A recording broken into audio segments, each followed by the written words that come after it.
네, 하루의 경제 주식 마무리 경주마 오늘도 힘차게 시작하겠습니다. 코스피 코스닥 오늘은 약세로 마감했습니다.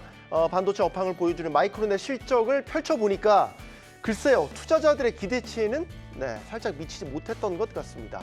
또 일본 엔화의 역사적 약세가 이어지는 상황, 우리 증시에는 수급적으로 부담이 커지는 것 같고요. 자, 미국 연준의 매파적 스탠스도 다시 한번 확인이 됐죠. 자, 오늘도 경주마 와 함께 마무리 토크 함께 하시면서 전략을 재정비해 보시기 바랍니다. 오늘 세 분 나오셨습니다. 안녕하십니까? 네, 안녕하십니까? 안녕하십니까? 네, 오늘 저희 경주마에 새로운 뉴페이스 제가 예고를 드렸죠. 새로운 얼굴이 나와주셨습니다. 하나증권 김호균 부장님이신데 안녕하세요. 먼저 저희 경주마 가족 여러분께 인사를 좀 간단하게 해주시죠. 네, 안녕하십니까. 하나증권 김호균 부장입니다. 저는 사실 글로벌 위주로 방송을 하고 있는데 오늘 좀 글로벌 이슈가 많아가지고 네. 전달드릴 말씀이 있을 것 같아서 예. 매우 설렙니다. 예, 네. 반갑습니다. 이제 해외 증시 쪽 또 글로벌 매크로 이슈 이런 것들을 중점적으로 보시는 분인데 저희가 뭐 이걸 예상하고 오늘 모신 건 아닌데 때마침 다뤄볼 주제들이 상당히 많이 있습니다. 자, 오늘 장 정리부터 한번 해볼까요? 일단 지수 자체는 좀 조정을 받긴 했지만 지수 흐름을 보면요, 이사님. 장 초반보다 장 후반으로 갈수록 그래도 낙폭을 점점 더 줄여가면서 나쁘지 않은 흐름을 저는 보였던 것 같은데 어떻게 보셨는지요? 일단 파생 상품 오늘 또 옵션 만기였었잖아요. 네. 그 이제 약간 상방 쪽에 있었기 때문에 지수 자체의 낙폭은 크지 않았다라고 봐야 될 것 같고, 근데 이제 사실 오늘도 그렇지만 최근에 보면은 미국 증시가 크게 오르든 뭐 빠지든 상관없이 우리는 항상 상승 종목수보다 하락 종목수가 계속 많은 장이 계속되고 있다. 네. 이런 거는 이제 결국 뭘 가지고 이제 얘기를 할 수 있냐면 수급이 확실히 부족하다, 수요가 부족하다.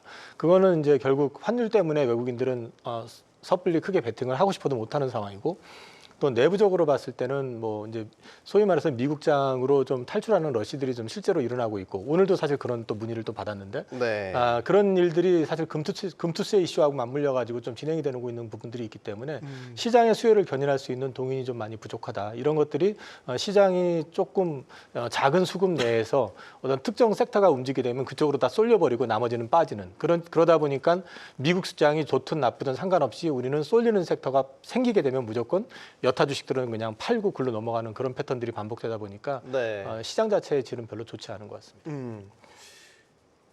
밤사이 많은 분들이 주목하셨던 게 아무래도 마이크론 테크놀로지의 실적 발표에 쏠리지 않았나 싶어요. 마이크론 실적 뚜껑을 열어보니까 나쁘지 않았는데 반응은 좋지 않았어요. 그래서 그럼 오늘 우리 반도체 특히 삼성이나 하이닉스 같은 경우는 좀 조정을 받겠는데 이런 예상을 했거든요. 근데 잘 버텨낸 것 같아요.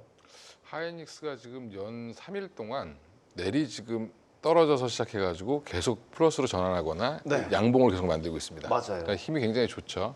특히 이제 뭐 외국인들도 많이 사주고 있고, 오늘은 또 삼성전자도 많이 샀는데, 저는 마이크론 실적 발표 보고 시간에서 떨어지는 걸 봤을 때 왜 떨어지지? 이렇게 생각했었는데 그냥 이제 답이 없으니까 시장이 예상했던 가이던스보다 낮게 얘기했다고 빠졌다라고 지금 뭐 코멘트가 나왔는데 네. 저는 차익 실현 매물 정도로 보고 있고요. 뭐 지금 엔비디아가 3일 연속 빠졌을 때도 뭐 전 세계가 망한 것처럼 이제 얘기했는데 다시 반등 나오니까 또 얘기가 또 없어지죠. 예. 근데 이제 기술적으로 많이 오르는 종목들이 조정이 나올 수 있는 자리까지 미국도 온 거죠. 나스닥 종목들이나 S&P 500 뭐 주요 종목들이 보면 빅테크 기업들, 반도체 기업들 마찬가지로 좀 신고가를 내고 있기 때문에 이게 차익 실현 매물들은 언제든지 나올 수 있고요. 조금만 불안해도 좀 파는 형태가 나올 수 있습니다. 그래서 우리나라도 지금 2,800 넘어가니까 자꾸 누르죠. 이제 보면 외국인들이 하루는 샀다, 하루는 팔았다 막 이러는데 그런 과정을 지금 거치는 과정이고요. 저희가 볼 때는 뭐 불확실성이 해소되거나 성장이 확실하게 보인다라고 하면 또 쏠림 현상은 더 심해질 수 있다. 당분간. 네. 그래서 뭐 하이닉스 제가 요즘에 뭐 나와서 방송에서 하는 말이 그건데, 밀고 있는 말이 빠지면 아무 생각 없이 사시라고 말씀드리고 있는데 네. 예, 아무 생각 없이 사흘 샀으면 계속 좋았겠죠. 예, 근데 보통 생각하시다가 못 사십니다. 예, 그래서 지금 상황은 업황은 생각보다 엔비디아도 독주 체제가 좀 더 이어질 것 같고요. SK 하이닉스도 독주 체제가 좀 더 이어질 것 같다. 예. 그러면 SK 하이닉스 실적 발표 전까지는 한번 더 끌고 가셔야 되는 게 맞고, 그런 말을 했죠. 이제 어떤 애널이 좋은 말을 했던데 SK 하이닉스를 지금 팔면 후회할 거고 네. 삼성전자는 지금 안 사면 후회할 거다.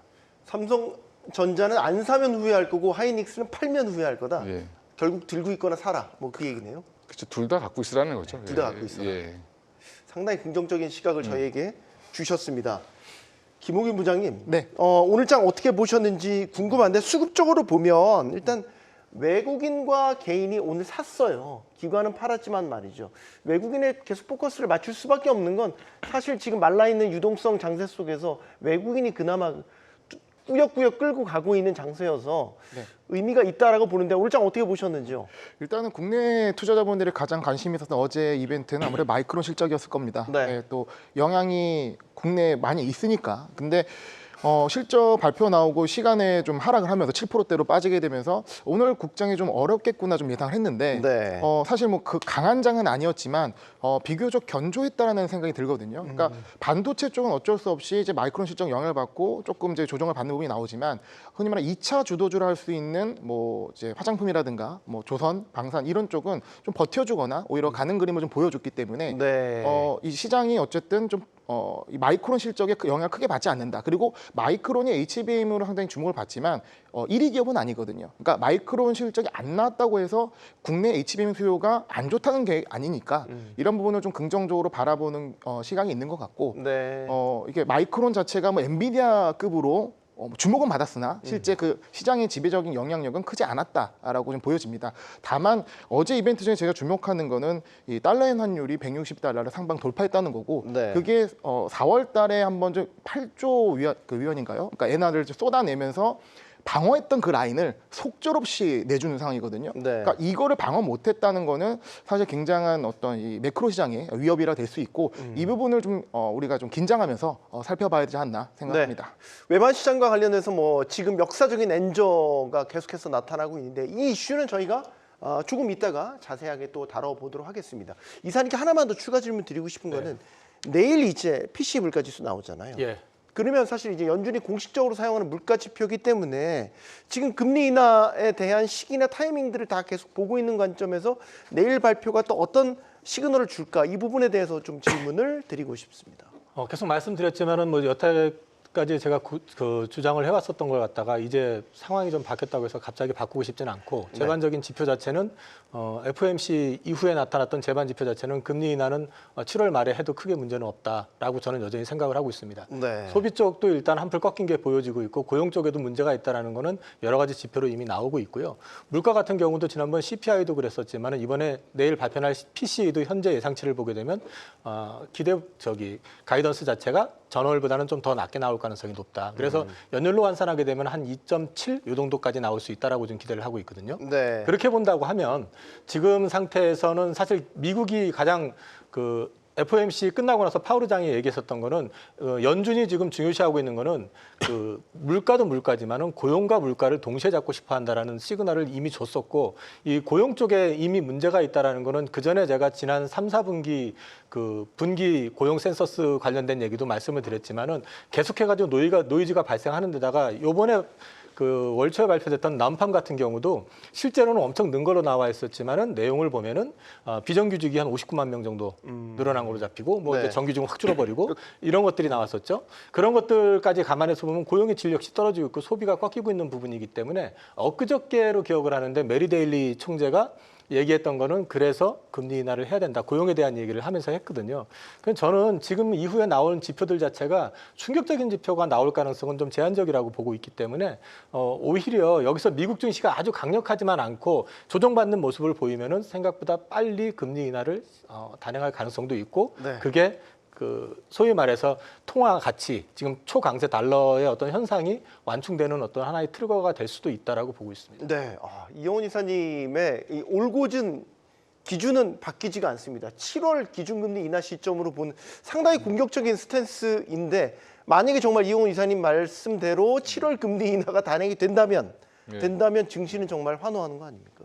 이렇게 되면 저는 안 할 것 같아서. 네. 예, 물론 생각은 다 다릅니다, 네. 여러분. 네. 저는 오히려 대선이 끝나고 하지 않을까.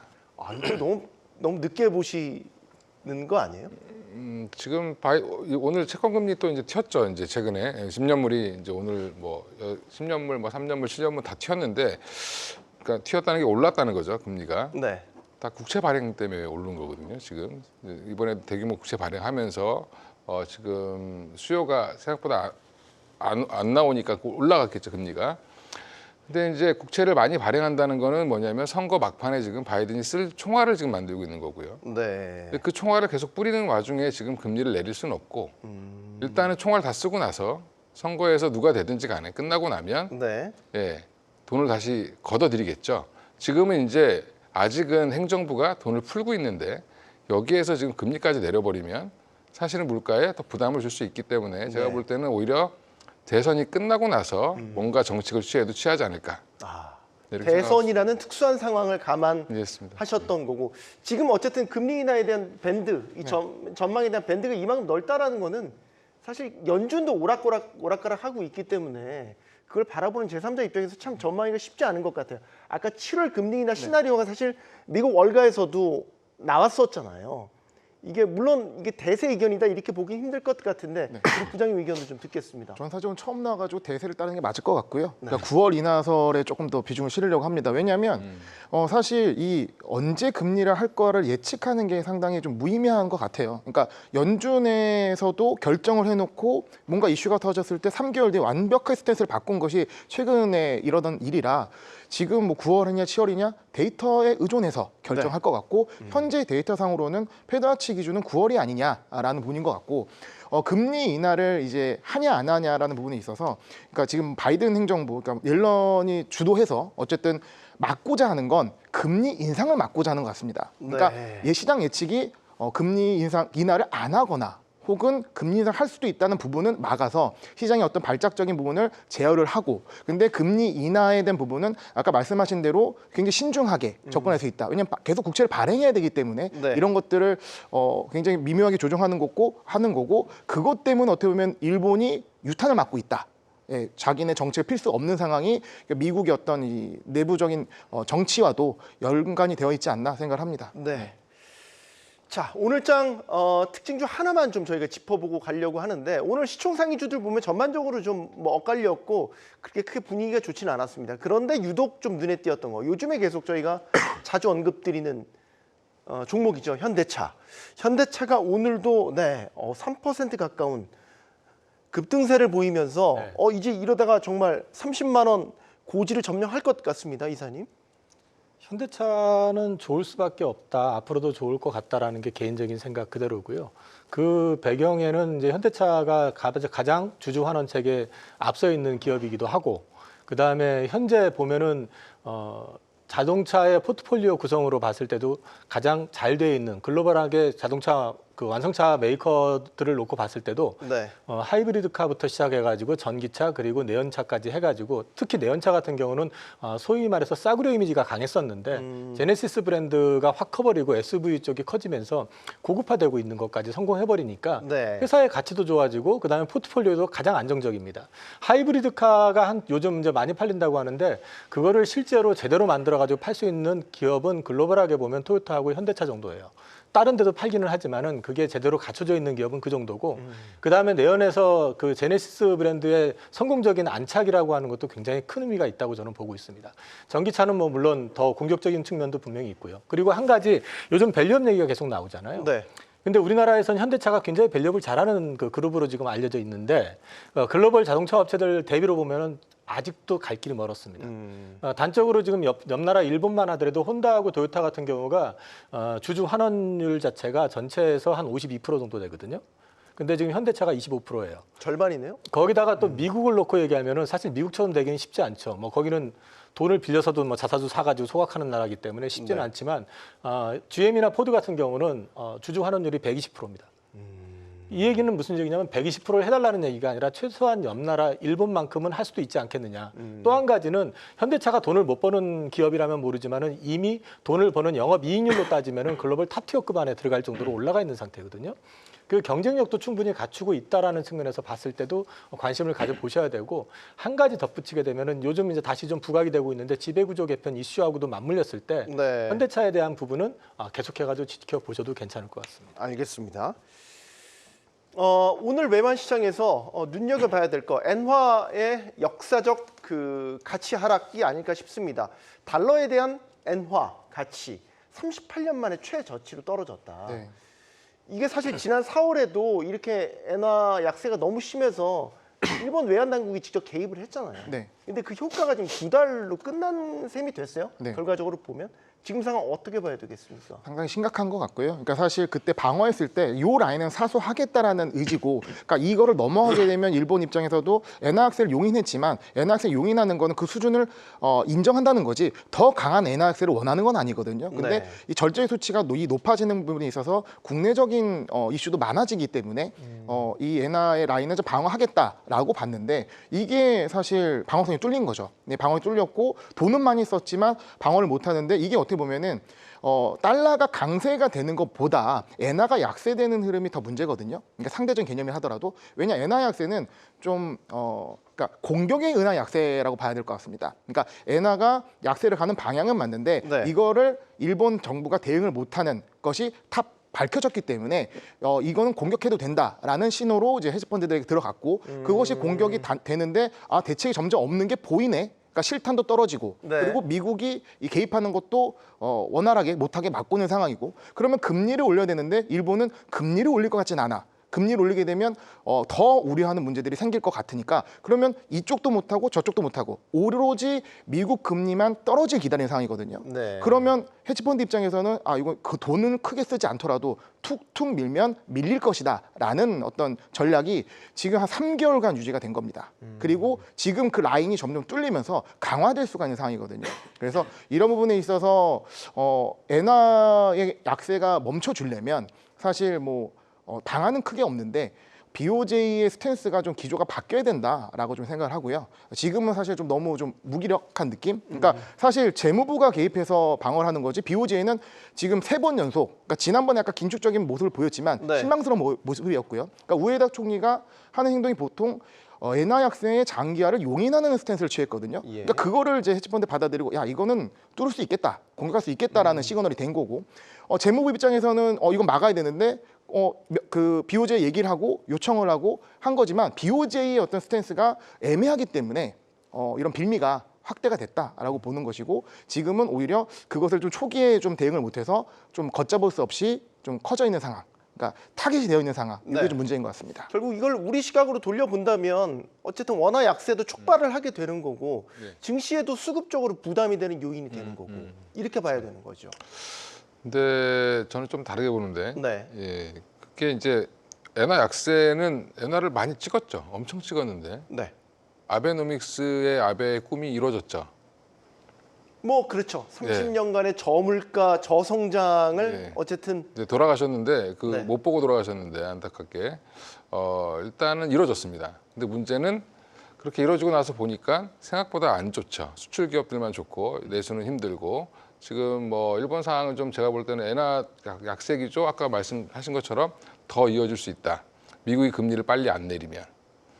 네. 방법이 자기들이 없다. 본인들이 금리를 올려야 되는데 금리를 남들이 다 올릴 때 못 올렸습니다. 그러니까 우리나라도 약세지만 거기가 더 약세인 이유가 우리는 그래도 3.5%대까지 올려놨지만 거기는 지금 못 올리고 있죠 전혀. 그러면 그런 부분들은 어쩔 수 없다라고 보고 그럼 이게 엔화가 약세가 되니까 근데 스위스나 지금 다른 나라들 미국을 제외한 다른 나라들은 지금 다 유럽 국가들은 스위스 프랑도 그렇고 이제 이 바스켓 안에 들어가는 국가들이 다 금리를 내렸습니다. 그러면 그쪽의 통화 가치들이 상대적으로 낮아지고 달러는 상대적으로 높아지고 네. 그러니까 우리나라 원화는 상대적으로 또 다시 약해지는 거죠. 물론 경제 체력도 지금 많이 떨어진 것도 있지만 당연히 우리나라 약해지는데 그래서 제가 왜 이게 예전에 이제 그 기사들 보면 IMF 때 수준으로 환율이 올라왔다 뭐 이런 얘기 막 하잖아요. 네. 원화 가치가 떨어졌다. 그래서 IMF가 올지 모른다. 그런 바보 같은 기사들이 막 있습니다.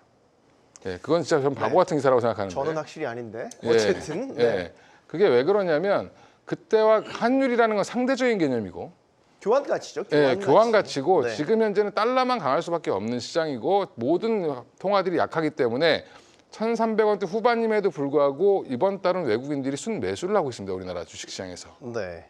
그 얘기는 이게 1,400원이 넘어간다 하더라도 우리나라를 뭐 급속하게 매도를 하고 이렇게 할 일은 아니다.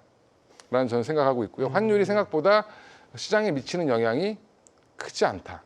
이건 그럼 또 새로운 주제로 가야 되는데 그럼 우리 원달러 환율 기준으로 봤었을 때 1,400원을 넘어서도 버틸 수 있다라고 보시는 거예요? 예, 저는 뭐 버틸 수 있다라고 보고요. 그럼 그렇게 따지면 일본 증시는 폭망했어야 되는데 지금 일본 증시는 어느 때보다도 호황이죠. 네. 예, 그거는 환율보다는 지금 전반적인 흐름을 보시는 게 맞을 것 같고요.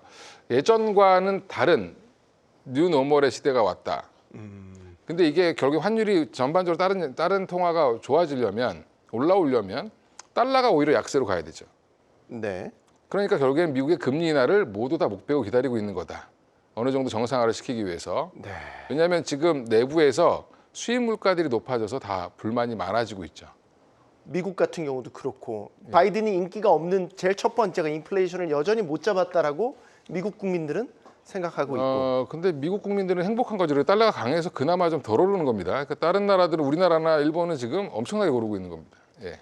이거는 사실 좀 논란의 여지가 있는 비유 같아서 이사님께도 근데 의견을 구하겠습니다. 저는 이제 좀 다른 각도에서 말씀을 좀 드리면은 지금 이제 결국에는 달러 강세라는 게 리쇼어링 뭐 이런 거 디커플링 이런 걸 시도하면서 모든 달러 자산을 갖다 다 지금 미국으로 지금 자기네들이 흡수해 버리고 있는 거잖아요. 네. 그러니까 미국만 경제가 좋은 거고 미국만 성장이 나오고 있고 또 미국만 고용이 증가하고 있는 그런 현상이 계속 반복이 되는 거고 네. 유럽 같은 경우는 경기 침체 들어갈 것 같으니까 사실 선제적 금리 인하 성격으로 했던 거고요.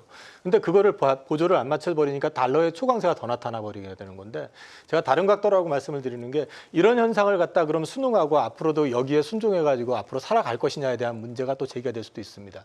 이 얘기는 달러 기축 통화라고 하는 그 위상에 대한 부분을 잘못하면은 건드릴 수도 있는 문제가 될 수도 있다라는 거죠. 그런 맥락에서 저는 그래서 뭐 여전히 희망 사항일 수도 있긴 한데 네. 이 금리에 대한 부분을 갖다가 이제 그 여러 가지 얘기들이 나오고 있긴 하지만은 그런 부분들까지 연준해서 달러 패권을 갖다가 그게 흔들리는 거를 방치하지도 않을 거라고 저는 생각을 하고 있고요. 그다음에 이제 7월 달 들어서면은 제가 4월에서 6월 달 한 개 분기는 달러 긴축 기간이기 때문에 주가가 별로 안 좋을 거라는 말씀을 좀 드렸었어요. 네. 세금 걷는 문제들 때문에. 예, 맞아요. 그러면서 이제 말씀을 드렸던 게 다시 3분기가 들어서기 시작하면서 다시 유동성이 조금 풀릴 거다. 그 대표적으로 말씀드렸던 게 국채 발행도 장기채 쪽을 2분기엔 더 많이 늘렸었는데 네. 3분기부터는 다시 단기채 발행 물량을 늘리게 되고 그 다음에 이제 QT도 이미 6월부터 이제 감속은 시작을 했고요. 바이백 프로그램 이제 시작이 되고 있고 여기에 덧붙여 가지고 지금 물가라든지 고용과 관련된 부분에서 시장이 우려하지 않는 어떤 숫자가 나오게 되면 저는 여전히 그냥 의외로 생각보다 빨리 금리 인하가 진행이 될 수도 있다. 그걸 갖다가 어떻게 포장하느냐에 따라서 다르긴 하지만 근데 이런 부분들이 결국에는 달러가 너무 강한 게 결국에는 반발을 사게 되면은 최근에도 위안화 거래가 많아지고 있는 것도 있지만 네. 브릭스 통화를 통해 가지고 다시 그 단일 통화를 만들어서 거래하자는 쪽도 되게 많아지고 있는 상황이거든요. 그래서 그런 부분들까지 고려를 하지 않을까 하는 생각을 해봅니다. 네. 상당히 좀 그 논쟁의 여지가 있는 네. 그런 뷰들을 계속 주셨습니다. 너무 좋은 것 같습니다. 네. 일단 저는 이 대표님 말씀하신 환율의 영향이 좀 제한적이다, 큰 영향을 미치지 않는다는 말씀에 공감을 하는데 네. 크게 두 가지 관점에서 봐야 될 것 같아요. 그러니까 사실 매크로 무용론이라는 얘기가 생길 정도로 사실 증시에 있어서 금리가 워낙 중요하고 큰 하나의 이제 바로미터인데 네. 그 금리의 영향을 크게 안 받고 결과적으로는 이제 미증시가 랠리를 보였단 말이죠. 물론 쏠림 형성이 굉장히 강했지만 그 이유는 뭐냐면 이제 금리 유동성을 올라간 장세가 아니라 실적 기반의 장세였기 때문에 어떤 금리가 올라가거나 매크로가 부담스럽다 하더라도 실적이 나오면서 주가는 계속 상승할 수 있는 그림이 이어져 온 거고 어떻게 네. 보면은 환율이라든가 뭐 유가라든가 금리라는 매크로 요인들이 크게 증시에 영향을 못 미치는 상황이긴 한데 근데 지금 이 미국의 강달러라는 이유에 있어서 똑같은 부분이거든요. 즉 어떤 투자가 쏠렸고 투자가 AI에 쏠렸고 AI는 미국에 있고 그리고 특히 빅테크에만 쏠려서 빅테크 위주로 올라간 시장이기 때문에 그럼 달러의 어떤 이 가치도 올라가게 돼 있는데 네. 지금 상황에서 엔화라는 상황이 굉장히 묘합니다. 그러니까 매크로가 그 전까지는 무용론이 나올 정도로 큰 영향이 없었지만 엔화가 미 국채랑 연결이 돼 있거든요. 네. 그러니까 일본이 지금 쓸 수 있는 방법을 쓰려고 하는데 못 쓰게 하는 건 미국이 막고 있는 거거든요. 그러니까 왜냐 엔화를 시장에 사와야 돼. 그러니까 사오면서 그러니까 달러를 팔고 엔화를 사오면서 엔화 가치를 올려야 되는데 일본이 갖고 있는 자산은 미국채입니다. 그러니까 미국채를 팔아야죠. 팔면 그러려면. 금리가 올라가지 않습니까? 시장 금리가. 네. 근데 작년에도 그런 중국이 팔고 일본이 못 사고 이런 국면에서 시장이 굉장히 좀 어려웠던 것을 기억하실 겁니다. 금리가 네. 올라가면서 장기 금리가 올라가면서 맞아요. 사실 미국의 경제가 안 좋은 게 아닌데 수급 상황의 이슈로 증시가 흔들리는 경제 흔들리는 상황이 보여졌는데 만약에 일본이 정말 이걸 막아야 된다. 그러니까 버티다 못해서 막는 거를 그 미국채를 상당히 던지면서 엔화를 끌어올리면 물론 금리 격차가 벌어지는 것도 있겠지만 일단 단기적으로 막는 그런 행동이 나오게 되면 상당히 좀 이 매크로상에서 이슈가 나올 수도 있고 또 하나의 이제 음모론적인 얘기도 있는데 네. 음모. 예. 네. 음모론이라는 걸 전제를 해서 네. 말씀하십시오. 사실 지금 뭐 바이든 행정부에 있어서는 일본에게 개입하지 마라라고 막고 있는 건 이런 채권 시장 금리에 영향을 미치는 걸 막으려고 하는 거고 그게 어떤 바이든 재선에 도움이 되니까라는 부분이 있지 않습니까? 네. 그럼 바이든의 경쟁자는 트럼프입니다. 예.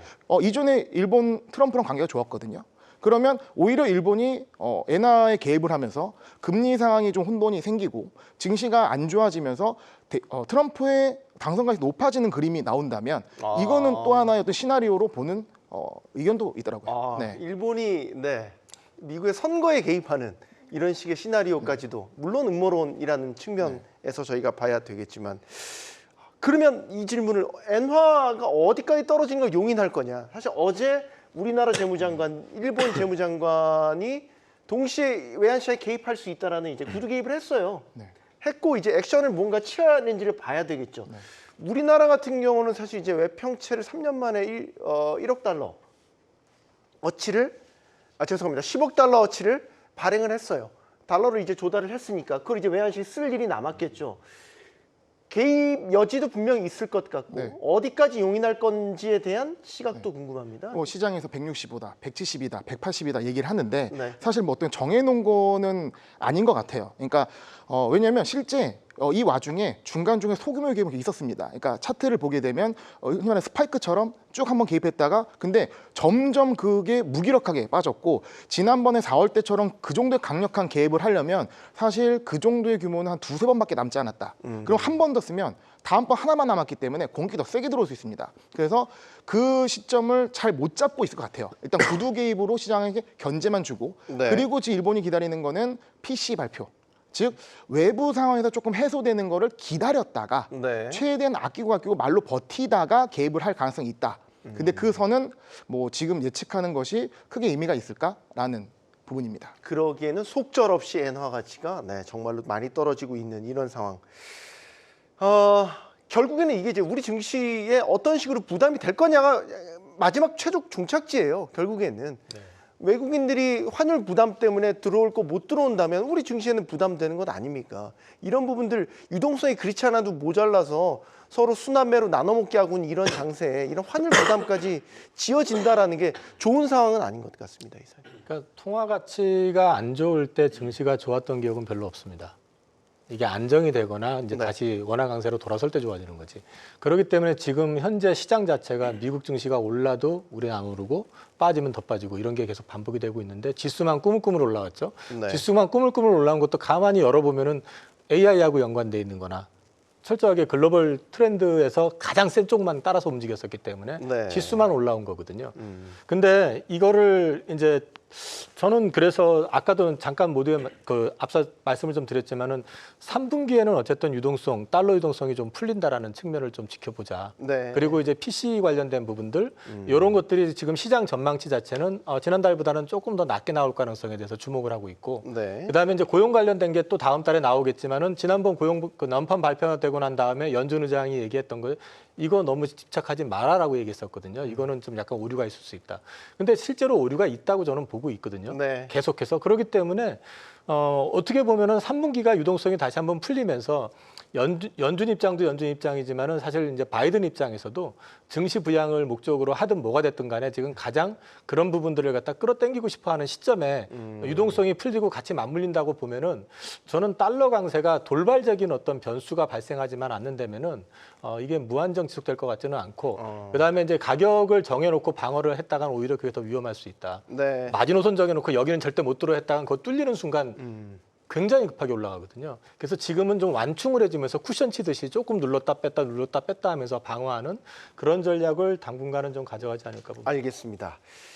자, 이제 이걸 한번 다뤄보려고 합니다. 밤사이 아마 마이크론 실적 많이들 주목을 하셨을 텐데 서두에 말씀드렸지만 마이크론 실적이 시장 예상치를 뛰어넘었습니다.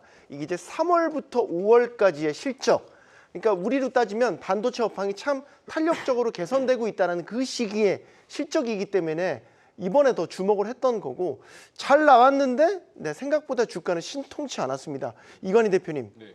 어떻게 봐야 되겠습니까? 왜 거꾸로 가는 겁니까? 실적과 주가가 말이죠. 일단 뭐 항상 주가라는 게 기대치잖아요. 네. 네, 어떻게 보면 실적을 예측한 만큼 나오느냐 안 나오느냐. 우리 뭐 PC 지표나 이런 거 보면 뭐 CPI 나올 때도 그렇고 네.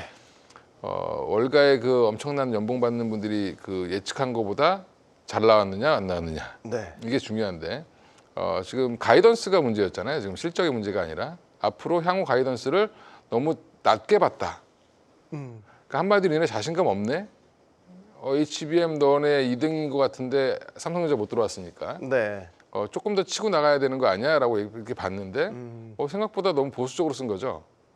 그 마이크론에서. 네. 그걸 가지고 지금 빌미로 제가 볼 때는 좀 매도를 했다라고 보고요. 근데 오늘 하이닉스가 그 1등의 위험을 보여줬죠. 나는 괜찮아. 그리고 이제 다 끌어올렸습니다. 네. 그러니까 이게 이런 얘기를 말씀드리고 싶은데 미국에 있어서 마이크론을 우리가 주목하고 있고 그 다음에 하이닉스나 삼성전자보다 한 달 먼저 발표를 하니까 그동안 이제 그 업황의 동향 이런 걸 좀 미리 확인하고 싶어서 마이크론을 봤는데 이번에는 또 HBM을 좀 확인하고 싶었던 거죠. 그렇죠. 왜냐하면 삼성도 못하는 걸 지금 얘네는 하고 있으니까 그 동향을 확인해 보고 싶었는데 얘네가 생각보다 이렇게 강하게 안 부른다라는 거는 거꾸로 보면 하이닉스가 아직도 독주하는 거 아니야? 이렇게 해석이 됐다라고 저는 생각을 하고 있고요. 네. 그래서 지금 최근에 엔비디아가 어디까지 갈 거냐 제일 많이 물어보시는 게 그거예요. 엔비디아 어디까지 갈 거냐, 뭐 SK 하이닉스는 어떠냐, 삼성전자는 사야 되냐, 이게 세 가지가 가장 큰 뭐 문제인데 네. 저는 엔비디아 빠지면 사야 되고 하이닉스 빠지면 사야 되고 삼성전자는 그냥 천천히 사세요. 이게 답이거든요. 그러니까 지금 이게 IT가 되게 재밌는 게 이쪽에서 일하는 사람들의 얘기를 들어보면 네. 엔비디아 거를 안 쓸 수 없습니다. AMD 거를 쓸 일이 없고 네. 아직도 맛집에서 줄 서서 기다리고 있는 거죠. 성심당 빵 사듯이 지금 기다리고 있는 겁니다. 엔비디아를. 그리고 또 하나는 SK 하이닉스도 마찬가지로 지금 엔비디아 입장에서는 삼성도 데려가고 싶은데 이게 TSMC가 계속 제 거는 안 돼. 라고 지금 얘기하고 있기 때문에 네. 계속 하이닉스 걸 갖다 쓸 수밖에 없는 상황인 거죠. 마이크론 이제 거기 숟가락 이제 얹은 거고. 예, 그렇게 보시면 사실 마이크론 실적 발표는 저는 사실 그냥 이벤트로 지나갔다고 보시면 되고요. 실적이 우상향하고 있다라는 정도만 확인하신다라고 보면 오히려 지금 우리나라 반도체 SK 하이닉스를 비롯해서 그 밸류체인 내에 있는 회사들은 여전히 봐야 되는데 얼마 전에 또 나왔잖아요. 삼성전자 하이닉스가 모여서 딱 얘기했습니다. 위원회 만들어가지고 뭐 디램이랑 HBM 관련돼서 후공정 업체들 모여 우리 3분기부터 발주 듣게 니네들 그 컨디션 좀 얘기해 줘봐. 이렇게 해서 지금 내년 상반기까지 발주 계속 듣겠다라고 지금 아예 선언을 했습니다. 네. 그러니까 지금 장비 업체들은 오히려 지금 그저께부터 오르기 시작하는 업체들이 또 나오기 시작했기 때문에 여전히 반도체 쪽 섹터는 핫하게 봐야 된다. 네. 예. 마이크론 실적은 그냥 하나 이벤트로 여기고 지금 이 업황 자체는 계속 물이 들어오고 있다라는 시각을 보여주셨고 부장님. 네. 마이크론 실적이 어쨌든 시장 예상치보다 잘 나왔는데 얼마나 기준치가 높았길래 주가는 반대로 움직였냐? 똑같은 질문을 드릴게요, 네. 부장님께도. 사실 미장에서는 이런 경우 종종 있습니다. 그러니까 최근에 저희가 기억하는 팔란트 실적 같은 경우 실적 추이도 굉장히 좋고 내용도 좋았습니다. 네. 하지만 가이던스가 예상치에 부합했다고 미달도 아닙니다. 부합했다고 실망 매물에 빠졌거든요. 근데 그 숨겨진 이면을 보게 되면 사실 팔란티어 같은 경우는 실적 발표 시점마다 5분기 연속 갭 상승을 했습니다. 그러니까 실적 발표 전에 주가 미리 뛰었죠. 네. 그래서 그런 어떤 차익시험 매물이 거기서 좀 나왔다라고 해석할 수 있는 거고요. 마이크론도 마찬가지입니다. 실적 발표 전에 차트가 쑥 올라갔고 네. 엔비디아 조정받으면서 좀 조정받아서 조금 이번에 그 어닝 플레이 하면 하겠구나 라는 시장의 의견이 많았습니다. 사실 주변에서도 최근 뭐 그 서학개미 수매수 상위를 보게 되면 마이크론의 수급이 순매수가 굉장히 많이 들어갔을 겁니다. 네. 예, 요거 어닝플레이 해야 된다. 예, 그런 어떤 수급이 많았는데 실제 그런 수급은 기대감이 높다 보니까 단기적 움직임이 강하고 실제 내용을 보고 빨리 빠져나오는 그런 부분들이 좀 작용했던 것 같고요. 사실 그렇다고 해서 AI 반도체 바로미터로서 작용을 하냐? 뭐 그렇진 않은 것 같습니다. 아까 말씀하신 부분이 있어서 충분히 공감을 하는 부분인 거고, 어떻게 보면 AI 반도체를 갖고 있느냐? 가장 뭐 저도 많이 드는 질문이죠. 엔비디아 지금이라도 사야 돼요? 네. 언제 팔아야 돼요? 이건데 사실 주도주는 꺾일 때까지 갖고 있는 게 맞고, 근데 다음은 준비해야죠. 다음을 준비하는 거는 이 AI 반도체가 즉 생성 AI가 나온 지가 1년 반이 지났고 네. 1년 반이라면 사실 어떤 경기 사이클에 있어서 어느 상당한 시간이거든요. 네. 그런 그 다음 스텝이 지금 최근에 나오는 이제 브로드컴도 그렇고 ARM도 그렇고 퀄컴도 그렇고 디바이스 쪽, 그러니까 애플의 주가가 갑자기 또 튀어오르는 부분. 그러니까 디바이스 쪽에 있어서 우리는 준비를 해야 된다. 그러니까 다음 스텝을 디바이스로 준비하고 AI 반도체 가지고 있고 그 사이에 약간 전력 쪽 이슈 쪽을 챙기면 사실 지금 글로벌 주식 좋다고 하지만 굉장히 쏠림 현상이 강하거든요. 즉 투자 실적에 기반한 기업들만 올라가고 있습니다. 절대 꿈과 희망과 비전으로 성장적으로 올라가는 장이 아니기 때문에 그런 실적이 확보될 수 있는 투자가 들어갈 수 있는 쪽에 우리는 이제 포트를 갖고 있어야 된다라고 생각합니다. 어떻게 보면 참 이게 완벽한 포트네요.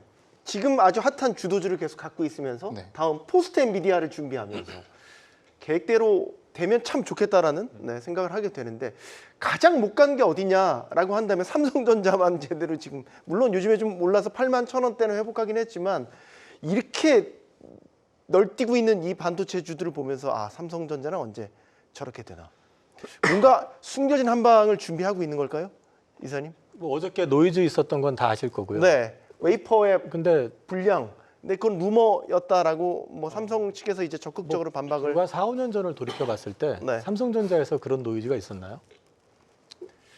4, 5년 전에요? 그냥 한마디로 네. 말씀드리면 그냥 동네 바보 취급받고 있는 거죠, 지금. 이런 표현을 하면 좀 진짜 웃기는 얘기지만 저도 지금 삼성전자 비중이 많고요. 네. 응원을 하는 입장이긴 하지만 그렇게 된 현실이, 그런 노이즈에 삼성전자 주가가 흔들렸다는 것 자체가 지금 삼성전자가 보여주는 현실이 아닌가 싶어요. 적세지감이네요. 네, 그게 HBM 시장에서 그동안 삼성전자에서 보여줬었던, 그동안 제시했었던 부분들을 아직까지, 원래 삼성전자 지난번에 컨퍼런스 콜 기준으로 얘기하면은 6월 초부터 양산 들어가가지고 6월 말부터는 매출로 인식이 된다라고 얘기를 했었거든요. 네. 소식이 없잖아요, 지금 퀄 테스트 관련해서도. 그 다음에 그 전부터 이재용 회장께서 계속 말씀하셨던 게 뭐냐면은 파운드리 쪽에서 우리가 TSMC를 잡겠다. 네. 몇 년 전부터 계속 얘기했었던 건데 지금 현재 보면은 시장 점유율은 더 벌어졌죠. 벌어졌죠. 그 다음에 맨날 4나노에서 3나노 제일 먼저 한다. 그 다음에 2나노 한다 하는데 항상 보면은 TSMC가 뒤늦게 따라 들어와도 그 시장은 다 TSMC가 다 가져가는 그런 그림이 됐고 여전히 수율 문제 계속 제기가 되고 있고요. 그러니까 삼성이 좀 분발할 필요가 있어요. 삼성이 국가 경제에서 차지하는 그 비중도 비중이지만 삼성이 잘 돼야지만이 그 밑에 있는 여러 협력업체라든지 여러 가지 측면에서 봤을 때 이게 승수 효과가 나타날 수 있기 때문에 잘 돼야 되는 건 틀림없지만 요즘 제가 삼성전자의 어떤 최근에 언론에서 나오는 기사라든지 이런 것들을 보면서 느끼는 것 좀 안타까운 거는 예전 삼성이 보여줬던 모습하고는 좀 다르다. 그러니까 예전 삼성은 말로 하는 것보다는 실제로 보여주는 모습이었었는데 요즘은 너무 포장을 많이 하는 느낌. 그러니까 포장을 너무 많이 해버리니까 그 포장에 대한 기대감을 갖고 있다가 막상 됐는데 안 돼버리면은 주가가 반응을 안 하는 거죠. 그래서 좀 근본적인 부분에서 삼성 지금 우리나라 대그룹들이 지금 처한 현실을 봤을 때 상당히 많은 기업들이 지금 그 개혁이라는 걸 해야 될 입장이긴 하지만 특히 삼성전자 같은 경우는 글로벌 1등까지 했던 회사이기 때문에 그 자리를 다시 되찾기 위해서라도 좀 근본적인 부분에서 고민을 좀 많이 해야 될 것 같아요. 네. 자, 다음 이슈도 저희가 또 살펴봐야 돼요. 더 얘기하고 싶긴 한데 시간 안배상 저희가 준비한 게 있어가지고 지금 미 대선이 점차 이제 달궈지고 있는데 왜 달궈지냐, 여러 이슈들이 나오고 있지만 이제 토론합니다. 네, 1대1 맞붙는 정면 대결 토론이 이제 앞두고 있어서 월가에서는 최근에 트럼프 수혜주 찾기, 바이든 수혜주 찾기 지금 이 작업들이 한창 진행 중에 있습니다. 일단은 부장님 네. 어떤 것들이 거론되고 있는지부터 좀 설명해 주세요. 그러니까 사실 뭐 거론되는 거는 이제 에너지 쪽으로는 전통 에너지냐 신재생 에너지냐도 있고 뭐 대마초도 있고 비트코인도 있지만 사실 저는 에너지를 좀 주목해야 될 것 같고요. 그러니까 네. 왜냐하면 우리가 투자해야 될 거는 A냐 B냐에서 확률 싸움을 하는 것이 아니라 누가 돼도 올라갈 거 찾는 게 중요하거든요. 그러니까 네. 사실 뭐 에너지 쪽에서는 갈리는 부분이 있지만 아까도 저희가 준비 과정에서 우스갯소리 얘기했는데 아마 대선 토론 나면 헬스케어가 뜰 것이다. 또 나이가 많으신 이제 두 대선 후보의 어떤 모습을 보면서 헬스케어가 뜰 것이라 얘기를 하는데 사실 이제 그 두 후보 중에 누가 되더라도 사실 재생이냐 신재생이 하더라도 이 에너지 쪽 특히 저는 트럼프가 되더라도 재생 에너지 쪽은 관심을 가져야 된다라고 생각을 하고요. 악재 아닌가요? 트럼프가 당선되면? 그거는 사실 뭐 어떤 대통령의 의지와 관계없이 국제적 흐름이 아래백을 맞춰야 되는 상황에서 지금 이제 제일 큰 변화의 바람은 AI 데이터 센터고 AI 데이터 센터 옆에 신재생 에너지의 전력 단지를 같이 지어야 되는 상황이면 이런 부분들을 좀 체크해야 되는데 변수가 하나 있었어요. 사실. 뭡니까? 이번에 이제 엔비디아 실적 발표 때 이 블랙에를 이제 차세대 칩을 발표하면서 블랙웰? 예, 네. 이게 암 기반으로 하다 보니까 전력의 효율이 높아진 거죠. 그러니까 우리가 AI 데이터 센터를 걱정했던 거는 전력난을 계산했는데 기술 개발이 생각보다 빨라지면서 또 이 냉각도 발전을 하게 되면서 전력 이슈가 그렇게 커지지 않다면 우리가 전력에 이렇게 열광했던 것이 좀 의미가 없지 않을 수 있겠나라고 생각했는데 네. 또 다른 변수가 폭염이 나왔습니다. 아, 변수에 지금 또 다른 변수. 네. 이번엔 또 폭염. 네, 폭염이 네. 나왔기 때문에 사실 지금 나오는 유사 관측 일의 최대의 폭염 그리고 빠른 시점의 폭염이라는 내용이 나오거든요. 그러니까 우리나라도 지금 그걸 느끼고 있고 중국, 인도, 미국 다 그렇습니다. 전력의 블랙아웃이 일어날 수 있는 그러니까 지금 폭염이다. 여름이 더워지고 전력수가 늘어나고 특히 대만에 굉장히 리스크가 있는데 대만 같은 경우는 생산 공장 아니겠습니까? 반도체. 네. 근데 전력도 굉장히 지금 타이트하게 쓰고 있어요. 근데 더워져서 전력에 대한 수급난이 나온다? 그러면 글로벌 어떤 밸류체인상 문제도 생길 수 있고 사실 TSMC 같은 경우는 이 전력 이슈가 상당히 정전 이슈가 굉장히 중요하기 때문에 네. 이런 부분도 상당한 리스크고 그렇게 되면 관련된 수혜주들이 주목을 받을 것이고 근데 걔네가 또 리쇼어링 관련된 수혜주다 보니까 이거는 대선을 앞두고 관심을 꼭 가져야 할 만한 수혜주다라는 생각을 합니다. 네, 이제 좀 정리를 좀 해볼게요. 어쨌든 대선 관련된 이슈는 점차 증폭되고 뜨거워질 겁니다. 우리에게 맞는 전략을 찾아야 되는 시점인 건데 여러 가지 이야기를 해주셨어요. 네. 뭐 재생에너지 관련 전력. 우리 이건희 대표님의 시각은 어떻습니까? 일단 뭐 지금 공개적으로 나와 있는 건 AI랑 전력 인프라는 누가 되든 상관없다라고. 이건 보고, 공통분모다. AI와 전력 인프라는. 그렇죠. 뭐 다 설명해 주신 거고. 네, 그리고 또 리쇼어링 관련돼서는 두 분 다 공통적으로 얘기를 하고 있거든요. 그래서 그렇죠. 다 미국 중심으로 다 들어와 이거니까. 그렇죠. 그리고 또 하나 얘기하면 중국을 까는 것도 똑같습니다. 네, 대중국 때리기. 네. 방식의 차이. 예, 근데 뭐 중국 입장에서는 뭐 계산만 해주면 되는 트럼프가 더 편하다 이런 얘기는 있지만 이제 바이든 같은 경우 이제 약간 인권 이런 것까지 이제 같이 건드리니까 네. 힘들다고 하는데 저는 그래서 지금 뭐 미 대선 관련해서 지금 미리 가장 걱정되는 건 사실 2차 전지죠. 그렇죠. 우리 입장에서는. 예. 그렇죠. 2분기 실적이 아마 지금 LG 에너지 솔루션이 지금 가이던스 상으로 되게 괜찮게 나온다고 보고 있는데 생각보다 더 안 나온다는 얘기가 있거든요. 가이던스 대비해서. 그럼 2분기 때 아마 엄청난 쇼크가 나오지 않을까? 네. 예. 근데 이제 하반기로 갈수록 이제 그걸 얼마나 회복시키느냐인데 그게 하반기에 만약에 이제 대선 국면과 트럼프가 지지율이 높아지기 시작하면 올해 내내 11월 이제 미국 대선 끝나기 전까지는 재미없는 섹터니까 당분간 안 보시는 게 맞을 것 같고. 예. 그리고 또 이제 뭐 그 외에 보면 미국은 아예 대놓고 지지하는 회사들이 있습니다. 정당을. 아예. 뭐 거기는 그냥 대놓고 저기 선거 자금을 주니까요. 그렇죠. 그러니까 네. 뭐 바이든 같은 경우를 지지하는 게 가장 큰 기업 중에 마이크로소프트가 있고요. 네. 뭐 디즈니도 지원한다고 얘기를 하고 있고 또 트럼프를 지원하는 회사도 있습니다. IBM은 또 트럼프 지원하고 있고요. 그러니까 이런 것들 좀 뭐 아이디어를 찾으시면 미국 주식도 사실은 할 만한 거죠. JP 모건 어디 지지? JP 모건은 JP모건 돈 많으니까 이제 둘 다 하지 않을까요? JP 모건은 트럼프에다가 아, 트럼프입니까? 무게를 좀 두고 있는 것 같습니다. 그래서 여러 가지로 지금 근데 제가 볼 때는 가장 우스갯소리로 얘기하면 치매 관련주가 가장 뜨지 않을까. 네. 결국은 또 치매, 헬스케어 치매로 또 돌아가는. 예. 그러니까 사고가 터지면 대선 관련 대선 하면서 토론하다가 갑자기 갑자기 선망 증세가 나타난다. 멍 때리거나 네. 이렇게 되면 예, 문제가 한번 되지 않을까. 예. 네. 그 정도. 예. 뭐 이사님. 그 얘기 제가 꺼냈던 저기 저는 어찌됐든 간에 고령이신 두 분이 나서가지고 누가 됐든 간에 일단 저기 바이오 섹터에 대한 부분은 계속 관심을 갖게 될 가능성이 높다라고 보고 있고요. 네. 그게 이제 앞서 말씀드렸던 그런 이슈도 될 수 있지만은 어느 나라든 다 이제 인구 고령화는 이제 대세로 가는 거기 때문에 이 부분에 대해서 약가 인하 문제라든지 이런 것들도 있을 수 있고 여러 가지가 있기 때문에 바이오 섹터에 대해서는 공통적으로 관심을 가져야 될 것 같다라는 생각을 하고 있고 그다음에 또 누가 되든 트럼프가 됐든 바이든이 됐든 간에 공통적으로 봐야 되는 거는 방산이라고 보고 있습니다. 예. 트럼프 같은 경우는 대놓고 국방비 늘리라고 계속 요구를 해왔었죠. 네. 지난번에 나토 국가들한테 회원 국가들한테 2%를 요구를 했었는데 대부분 다 안 했었다가 이번에 러시아 우크라이나 전쟁 터지고 난 다음에 상당수 국가들이 2%를 넘어서는 이제 국방비를 지금 증액을 하기 시작을 했고요. 네. 그 다음에 이제 그럼 바이든 대통령이 지금 집권을 하고 나서 미국 국방부 예산이 줄었냐? 거기도 급격하게 올라섰습니다. 그러니까 결국에는 차이는 트럼프는 돈 주면 지켜줄 게고 바이든은 니들이 알아서 지켜. 무기는 팔아줄게 이거거든요. 그러니까 결론적으로 말해서 미국이 직접 들어오는 게 아니라 자국의 어떤 국방에 대한 부분을 갖다 계속 강조할 수밖에 없는 상황이기 때문에 네. 이 두 섹터는 누가 되든지 간에 괜찮은 그림이 나오지 않을까 네. 보고 있습니다. 부장님께 마지막 네. 질문을 드리면 좀 정리를 가지치기를 해야 되긴 할 것 같아요. 너무나 다양한 섹터가 등장할 수는 있지만 딱 하나의 핵심 포인트를 짚어주신다면 네. 어떤 기준을 갖고 지금 미국 대선 수혜주를 바라봐야 되냐? 그러니까 사실 이제 수혜주의 범위가 넓은 게 좋을 것 같은데 사실 비트코인이라든가 대마 같은 경우는 약간 좀 지역적인 섹터라고 좀 생각이 들고요. 네. 가장 중요한 건 저는 에너지라고 보는 상황인데, 그러니까 트럼프가 된다 하더라도 재생에너지 쪽을 무시할 수가 없는 부분인 거고, 요거는 전력 이슈랑 같이 생각해서 이 발전 쪽도 봐야 되지만 이 전력 인프라. 그러니까 전력 인프라 같은 경우는 국내 수혜도 굉장히 크게 연관이 되어 있기 때문에 네. 이런 부분들을 좀 관련해서 한번 수혜를 정리하실 필요가 있다. 그러니까 에너지 쪽으로 종목이 더 많아질 경우는 ETF로 접근한 방법도 있고요. 예. 알겠습니다.